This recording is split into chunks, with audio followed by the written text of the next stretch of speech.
On va discuter un petit peu aujourd'hui d'une chose qui me tient à cœur depuis quelques temps. C'est un sujet sur lequel je travaille énormément ces temps-ci, notamment sur un projet qui s'appelle AI for EU, qui est en fait l'intelligence artificielle pour l'Europe. On est en train de monter une grosse plateforme. Et on a mis en place justement ce genre de choses, donc le CI/CD. Donc, comprenez bien, hein, intégration continue et déploiement continu, mais avec des outils qui ne sont pas forcément communs. Généralement, les gens utilisent vous connaissez tous Jenkins, vous connaissez tous GitLab, etc. On n'est pas parti sur ces mêmes outils. Je voulais vous montrer justement pourquoi on est parti sur d'autres outils, et notamment comment j'ai pu installer une stack CI/CD en un tour de main. Et quand je dis un tour de main, c'est vraiment en un tour de main, ça a été très rapide. Alors à la base, j'avais prévu, je pensais que ma conférence durait 1 heure, mais elle n'en dure qu'une demi-heure. Donc en fait, je vais préparer rapidement, en fait, j'ai dû installer les choses avant. C'est dommage, j'aurais bien voulu vous montrer en live comment ça s'installe, mais c'est comme ça. Bon, les petites séquences sponsors, hein, on m'a demandé de le faire, alors je le fais. Vous pouvez prendre des photos, comme ça tout le monde sera content. Et en fait, dans cette slide de sponsors, bon, il y en a des plus gros, hein, des plus petits. Nous, on est le petit qui est en bas, c'est la boîte qui s'appelle Smile. Alors Smile, qui on est? En fait, on est une entreprise qui fait 1700-1800 personnes, si je ne me trompe pas. On travaille sur pas mal de choses. On travaille essentiellement sur des technologies web, on crée des sites web, du e-commerce, etc., mais pas que. On travaille aussi sur du digital, l'IoT, sur le DevOps, sur la data.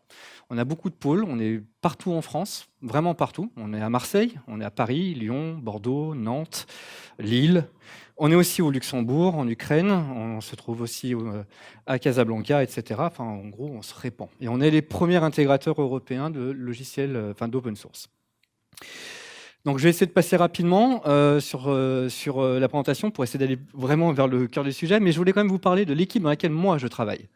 Parce qu'au sein de toutes ces équipes qui font de la data, du développement, etc., il y a un pôle qui s'appelle le département d'innovation ou la direction d'innovation. Et en fait, j'en fais partie depuis quasiment le début.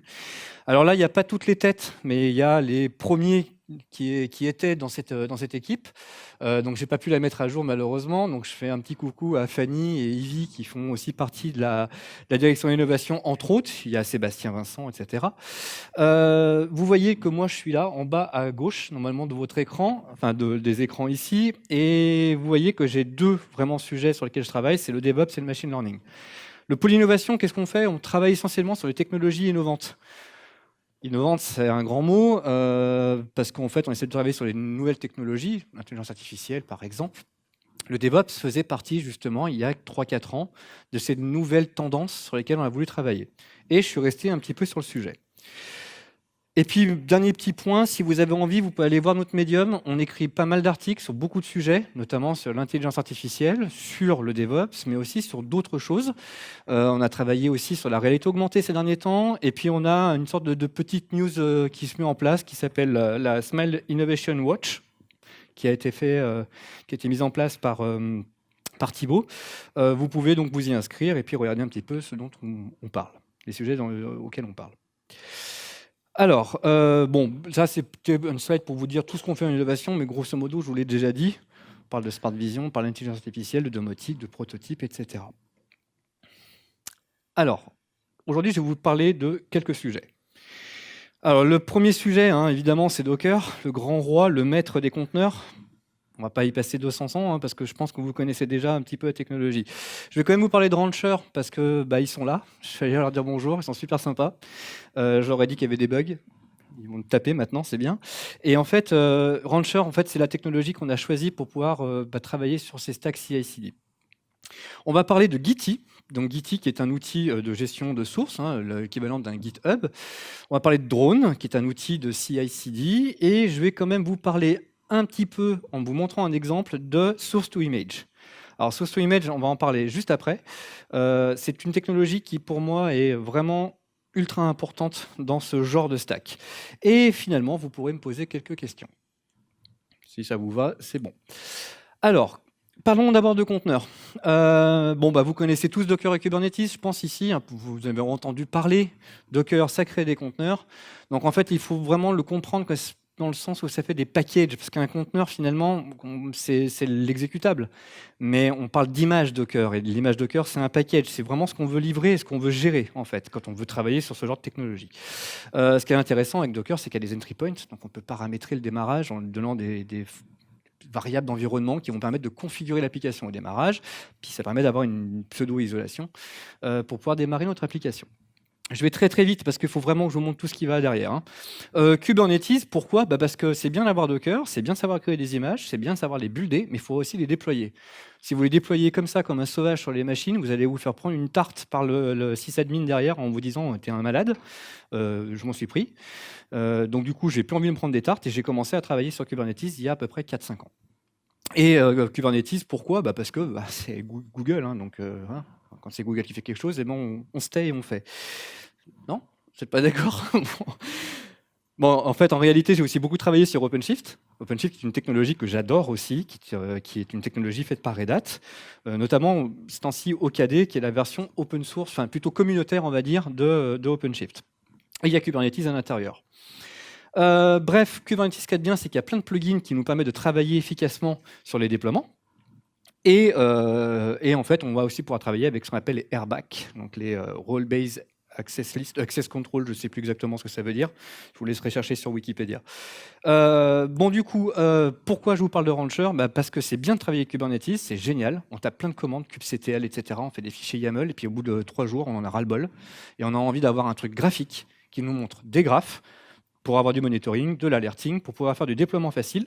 Ah, j'ai vu que ça fait tout noir. J'ai cru entendre quelque chose qu'il fallait pas que j'entende. C'est pas grave. Donc Rancher, pourquoi Rancher? Parce que je voulais avoir une belle interface, une belle UI en web avec la gestion de groupe, gestion de projet, etc. Et Rancher aujourd'hui est l'un des, si ce n'est le meilleur logiciel qui vous permet de faire ça, c'est de travailler sur du multi-cluster déjà, donc d'avoir plusieurs clusters Kubernetes à gérer au même endroit. Et puis ça gère aussi carrément les catalogues Helm, etc. Donc on peut directement aller cliquer dans un catalogue, dire je veux un MariaDB, je veux un truc en PHP, et je veux mettre du Elasticsearch, et puis ça démarre. Et ça, c'est super. Bref, tout ça pour dire que je vais vous montrer comment moi, j'ai mis en place du CI/CD très rapidement sur ce genre de techno. Alors on va parler de ce dont on a besoin d'abord. Clairement, quand on fait du CI/CD, on n'a pas besoin de grand-chose. Il faut être très honnête. La première chose qu'on veut, c'est gérer les sources. Donc il nous faut Git. On aurait pu avoir une subversion, mais bon, on est en 2019 quand même, hein. Donc Git, c'est bien. Donc bon, tout le monde connaît GitLab, c'est magnifique, c'est un super outil. C'est un peu gros pour quand on veut juste gérer des sources et s'amuser à faire quelques webhooks pour aller taper dans un système de CI/CD. Surtout que GitLab, il gère tout, lui. Il est même capable de gérer Kubernetes. On devait aller vite. Quand j'ai monté le projet AI4U, il fallait qu'on mette des choses en place proprement, mais surtout rapidement et efficacement. Et GitLab n'était pas la bonne solution pour nous, pour ce projet-là. Je ne dis pas qu'il n'est pas bon pour les autres projets. D'accord ? Ensuite, il a fallu que je travaille sur du test, donc du CI. C'est-à-dire, en fait, il y avait des tests unitaires à lancer, puis il fallait aussi que je vérifie si mes images build. Je n'allais pas à chaque fois faire un Docker build moi-même. Il fallait que quelque chose puisse le faire. Donc là, on a plutôt pensé à Drone et non pas à Jenkins. Et puis derrière, il faut faire du déploiement. Alors le CD, le fameux déploiement continu, il y a plein de plateformes qui vous proposent de faire du déploiement continu très efficacement avec des pipelines super complexes. Moi, j'avais pas besoin de grand-chose en fait. Dans la réalité, ce que je voulais, c'était que quand mon image est déployée et qu'elle est posée sur le dépôt, je voulais qu'elle puisse être déployée derrière sur mon application en prod, proprement, efficacement. Ok ? Donc là, on a gardé, encore une fois, drone. Donc, vous avez compris, hein, le couple magique, c'est Gitee et drone. Donc pourquoi ? Parce que c'est rapide, parce que c'est simple à installer, mais vraiment simple à installer. Ça a pas mal d'options dont j'ai besoin. Il gère à peu près tout ce dont j'ai besoin, hein. Il fait des pull requests, des issues, il a des webhooks, enfin tout le bordel. Et ça marche partout, surtout. Ça peut marcher sur du Linux, ça peut marcher sur du Windows, sur du macOS, ça marche très bien. C'est fait en Go, comme Docker, et comme Rancher, et comme OpenShift, et comme l'autre projet dont je vais vous parler juste derrière, qui est Harbor. Alors Harbor, je vais vous avouer, je l'ai découvert il n'y a pas si longtemps. Pourtant, ça fait longtemps qu'il existe, ce truc, hein. Harbor, c'est en fait un registre Docker, mais il fait plus qu'un registre Docker. Parce qu'en fait, jusqu'à présent, même en production, on s'amusait à prendre le Docker Registry. Vous savez, celui qui est déployé de partout, qu'on vous donne directement dans le Docker Hub. C'est bien, hein, il est vachement bien ce truc, hein. Mais alors, l'authentification, c'est du HTPassword. Donc déjà, ouais. Donc c'est super dur à aller se brancher sur du LDAP, etc. Il fait rien d'autre que de garder des pots. hein, des images dans un dépôt, et c'est tout ce qu'il fait. Et puis, moi, j'avais quand même besoin de savoir si ma libSSL dans les images, pardon, elle était à jour, savoir qui avait poussé quoi, pouvoir gérer des projets de dépôt, enfin quelque chose qui est vraiment proche de Docker Hub et non pas du Docker Registry. Et Arbor, il fait tout ça. Et il fait plus que ça. Il fait aussi office de dépôt chart, donc les M-charts par exemple, hein, ceux qui connaissent Helm, il peut faire aussi office de dépôt M-chart, il a Chart Museum qui est intégré. Il peut distribuer ses certificats auto-signés à tous les nœuds Kubernetes, ce qui fait que vous n'avez pas besoin d'aller taper le fameux Unsecured Registries vous-même en donnant les adresses barbares, en mettant des CIDR directement dans ce fichier diamond.json. Non, pas la peine. Il va distribuer les certificats sur tous les nœuds. Donc il fait ce genre de choses, et il fait plein d'autres trucs. On n'aura pas le temps de tout voir, je n'ai pas beaucoup de temps. Je n'ai même pas le temps que j'ai passé à vous parler. Et enfin, on va vous parler de Source to Image. Alors Source to Image, ça c'est un truc qui vient essentiellement du monde OpenShift. Au début, en fait, quand j'explique ce que c'est que Source to Image, généralement, j'ai à peu près la moitié de l'assemblée qui sombre et l'autre moitié qui bave. Et en fait, j'ai mis un moment à essayer de leur faire comprendre, à trouver, excusez-moi, plutôt de faire comprendre, de trouver une solution pour faire comprendre ce que c'est. Source to Image, c'est un builder, simplement. C'est un builder, c'est une image Docker dans laquelle on a mis des scripts et il peut construire d'autres images. C'est tout ce que ça fait. Alors l'image de base, elle est spécialisée pour une technologie. Par exemple, je vais vous montrer après, j'en ai fait une pour Python. Donc elle a Python intégré, elle a tout ce qu'il faut et elle va pouvoir me générer des images, des applications basées sur Python. C'est super intéressant parce que ça me permet d'avoir du code, d'avoir une base d'images que je ne fournis pas aux développeurs. C'est autre part qu'on build les images, on peut très bien travailler justement sans Docker de ce côté-là. Et c'est juste cette image de base en fait qui va fournir de quoi builder l'image et de quoi la démarrer en tant que conteneur. Vous allez mieux comprendre quand je vous montrerai l'exemple juste après. Alors, je finis avec Source to Image. En fait, on va créer une image de base, mais cette image de base, en fait, elle a juste des labels et elle a juste des scripts à l'intérieur. Vous voyez, ça, c'est une image Source to Image complète qui a besoin de rien d'autre pour marcher. La seule chose que j'ai fait, c'est copier des sources dans un répertoire, c'est usr libexec s2i, Source to Image. Et puis là, comme c'est pour du Python, je suis parti d'une image de base Python, et puis j'ai mis en fait j'expose le port 5000 par défaut. Voilà, pas bien compliqué. Bon, bref, vous en avez marre que je parle, je vais vous montrer comment ça marche tout ça. Alors, ça sera pour la fin, hein, d'accord. Quittons et allons-y. Alors j'espère juste qu'il a voulu démarrer, parce que oui. Alors j'ai juste vérifié si tout se passe bien. Cluster info.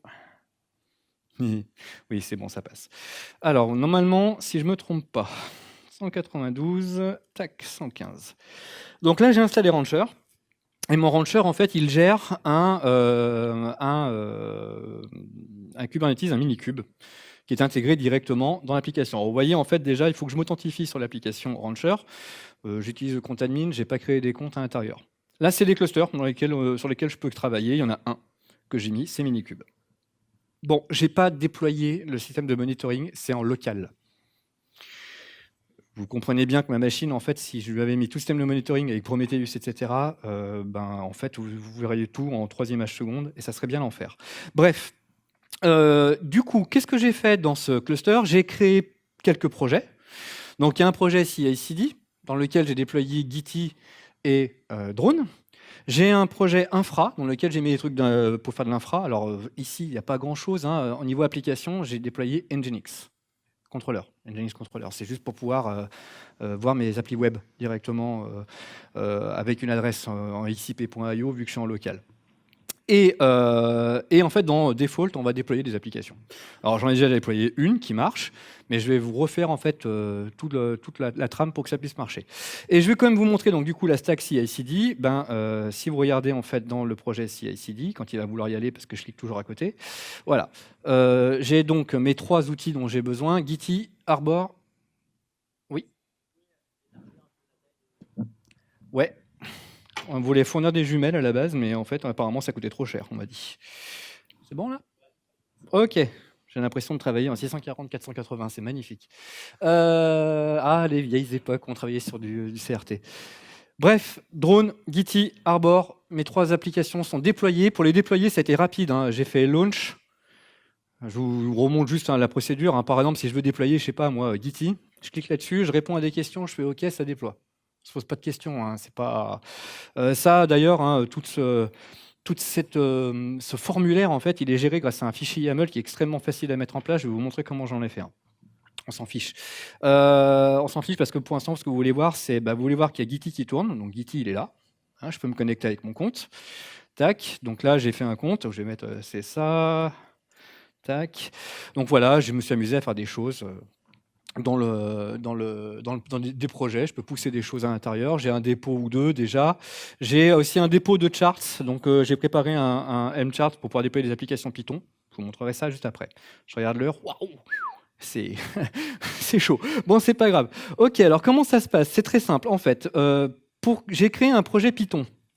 Alors mon projet Python, en fait, il est... J'en étais sûr que j'allais pas avoir le temps. Tac, je vais aller dans mon projet. Je vous montre tout ça. CD Project libDAI. J'avais dû l'appeler website, c'est ça. Il est là. Alors, j'ai un projet. Je vais zoomer. Je le voyais, il pleurait, il y avait une petite larme qui était là. Du coup, comment ça se passe? Donc là, j'ai juste fait en fait un fichier de test, un fichier qui permet d'utiliser Flask pour pouvoir répondre à une demande, hein, main.py, je vous le montre. Donc en fait, il rend un template tout simplement et il écoute sur le port 5000 et ça répond. Donc ça, c'est une application Python qui fournit un site web, d'accord? Donc ça, c'est une application qui est chez moi. Je suis développeur, c'est chez moi. Et vous voyez qu'en fait, il n'y a pas de Dockerfile. Alors, il y a un Docker Compose, mais je ne vais pas vous le montrer, on n'a pas le temps. Mais j'ai juste les sources, en fait, Python et un fichier requirements.txt. Merci. Je vais essayer de le faire vite, là. Donc, le requirements.txt, c'est exactement l'équivalent d'un compose.json pour ceux qui font du composer avec PHP. Dedans, il y a les librairies nécessaires pour être installées. D'accord? Donc, en gros, qu'est-ce que j'ai fait? Ces sources-là, elles sont poussées ici sur le Git. Je vais revenir sur mon dépôt website, il est ici. Donc je pousse mes sources à l'intérieur directement et j'ai mon fichier main.py, mes tests unitaires. Le test unitaire, vous allez voir, il est extrêmement compliqué. Voilà. Est-ce que 1 et 1 font 2? J'ai eu un doute quand même quand je l'ai fait. J'ai créé aussi un fichier drone.yaml et c'est celui-là qui est super important, qui est super intéressant à voir. C'est que c'est un fichier YAML en fait qui permet à drone de savoir ce qu'il va faire. Et c'est là que je vais être un peu plus volubile. Qu'est-ce que je fais? Pour lancer mes tests, en fait, j'ai juste besoin d'avoir une image Python toute simple. J'installe Nose et je lance Nose Test. Bim, il fera mes tests. Si ça plante, il s'arrêtera là. Ensuite, dans le cas où je suis dans la branche Master, je vais récupérer un plugin que j'ai développé moi-même. C'est un plugin super simple, il est fait en Bash. Je lui indique le registre dans lequel je veux pousser mon image. Je lui demande de faire un S2I build et de pousser l'image directement sur mon conteneur. Donc le S2I build, ça peut se remplacer par un Docker build aussi. Vous pouvez très bien utiliser le plugin Docker et builder une image avec le Dockerfile qui est dans le projet. Mais moi, j'utilise S2I. Donc j'espère que j'aurai le temps. Et enfin, le déploiement, et ça c'est la partie qui ne marchera pas, mais c'est pas grave, vous allez me pardonner ça.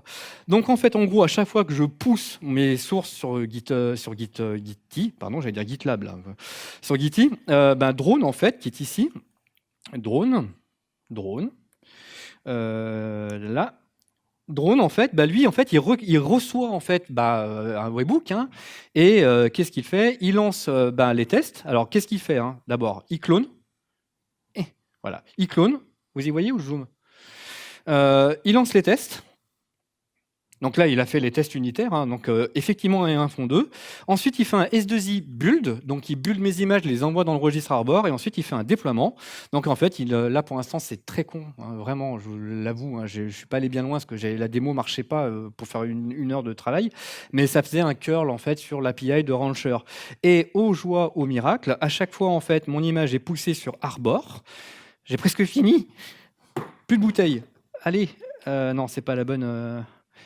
Je suis désolé, le temps est contre moi là. 168, 36, 39, XIP, IO. Évidemment, je ne l'ai pas ouvert ici. C'était 39, 36. 39, 36.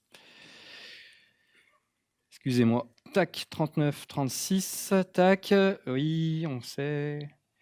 Tac, j'ai presque terminé. Je vous assure que j'ai presque fini. C'est 3, 4, 5. Tac, voilà. Et on voit que dans libday, dépôt, C'est dans librairie, pardon, excusez-moi, j'ai pas cliqué sur le bon, évidemment. Il fallait que librairie et libday, ça ressemble. Libday, je zoome parce que sinon on va me taper. Dépôt, libday website, j'ai 8 tags, je vois qu'il n'y a pas de vulnérabilité, etc. Et, etc., etc. Et j'ai déployé mon application dans Rancher de base. Donc le curl, en fait, il dit vas-y, change en fait la version qui se trouve ici. Et on y est presque, je vous assure qu'on y est presque. Dans le projet default, ici, j'ai mon exemple. L'image, je vous le prouve quand même que c'est bien l'image, c'est Arbor 192 36 blablabla, libday website build 10, parce que je lui ai demandé de builder le numéro 10, et quand je clique, miracle, le site fonctionne, voilà. Et à chaque fois que je vais pousser dans Git, en fonction de la branche, du tag, etc., un événement drone est lancé, un build est fait, c'est déployé dans le registre, et ça déploie aussi dans Rancher. C'est comme ça qu'on a fait. Je vous le dis, déployer Gitty, drone, Arbor, ça m'a pris à peu près 15 minutes. Et je ne plaisante pas, ça prend 15 minutes à déployer. Le paramétrage, 5-10 minutes. Donc je ne rentrais pas dans la conf. Déjà, je rentre à peine. Parce que là, il est 16h04, ça devait finir à 16h10. Donc vous avez 6 minutes de questions, c'est à vous maintenant. Et j'ai plus de souffle. Non mais posez des questions, parce que j'ai l'impression que j'ai foiré mon truc sinon. Donc allez-y quoi. Ah, merci. Ah ouais, mais il se plaignait de la taille des fontes. Bonjour, je ne me plaignais pas, je n'arrivais pas à voir. Merci pour cette présentation, elle était très intéressante. Du coup, par rapport à Gitty, en fait, pour le déployer, j'ai compris que vous le déployez dans Kubernetes, en fait. Oui, c'est tout dans le Kubernetes via Rancher. En fait, Rancher, j'ai un... Ici, là, je launch, je vois mes catalogues, donc j'ai le catalogue de base de Rancher et les miens. Oui. Par exemple, Infra et Metal 3D, c'est à moi. D'accord. Et en fait, pour être en capacité d'utiliser un dépôt Git comme ça, il faut faire du TCP. Donc, du TCP. Ouais, parce que quand on fait des pushes, en fait, c'est du flux TCP. D'accord, donc ça marche qu'en HTTP. Alors, oui et non. HTTPS, parce que ça marche. Git, ça marche en HTTPS. Mais je peux très bien aussi mais faire... c'est pour ça, pas forcément, en fait. Parce que quand on fait des pushes, normalement, on peut les faire en SSH. On peut, là, c'est mais du TCP. On peut aussi. Je peux dire à Gitty de travailler aussi en SSH. Et dans ce cas-là, je vais me débrouiller avec mon reverse proxy d'avoir une IP spécifique pour le SSH. Ok, dans ces cas-là, il faudrait utiliser plutôt un service de type load balancer, un truc comme ça. Non, pas forcément. Un simple load balancer avec une IP à lui, parce que le SSH, il ne sait pas gérer les noms de domaine dans son protocole. Donc, on est obligé d'avoir une IP particulière avec le port 22 qui tape dedans et qui va directement en fait sur le node port, par exemple, qu'on va mettre dans Kubernetes ou directement sur le service. Enfin, là, il faut travailler si on veut faire du SSH. On est d'accord. D'accord. Ok. Merci. Pas de souci. Mais on pourra en parler après. Je suis encore là pour un moment. Autre question ? J'ai le casque qui se barre, je vous dis les cheveux. Bonjour, c'est pas vraiment une question en fait, c'est si tu peux confirmer. Tout ce que tu as montré, je me permets de te tutoyer. Oh oui, pas de problème. Tout ce que tu as montré, en fait, si on ne veut pas se servir de Rancher, simplement Kubernetes et tout fonctionne, il n'y a pas de souci, on peut tout associer. Au niveau de Gitty et de l'outil de CD. Alors, l'intérêt de Rancher, c'est d'avoir une interface et d'avoir du monitoring. Voilà. Et c'est de pouvoir en fait avoir aussi de la séparation de droit à l'accès, parce qu'en plus des namespaces, on a des projets. C'est ce que propose OpenShift aussi. Hein. Oui, ça gère plus finement. Mais si on veut utiliser que du Helm-chart ou carrément y aller avec des déploiements à la bourrin en YAML, on a le droit. Hein. Enfin, c'est juste en fait un outil. C'est un outil en plus qui permet d'aller bien, d'aller vite. Donc, je conseille quand même d'utiliser Rancher ou OpenShift, vraiment. Au niveau visuel, c'est parfois plus simple de vite aller voir, parce qu'en fait, là, je ne l'ai pas montré, mais si je vais rapidement, par exemple, on va regarder par exemple, dans mon application, je ne sais plus où j'en suis, moi.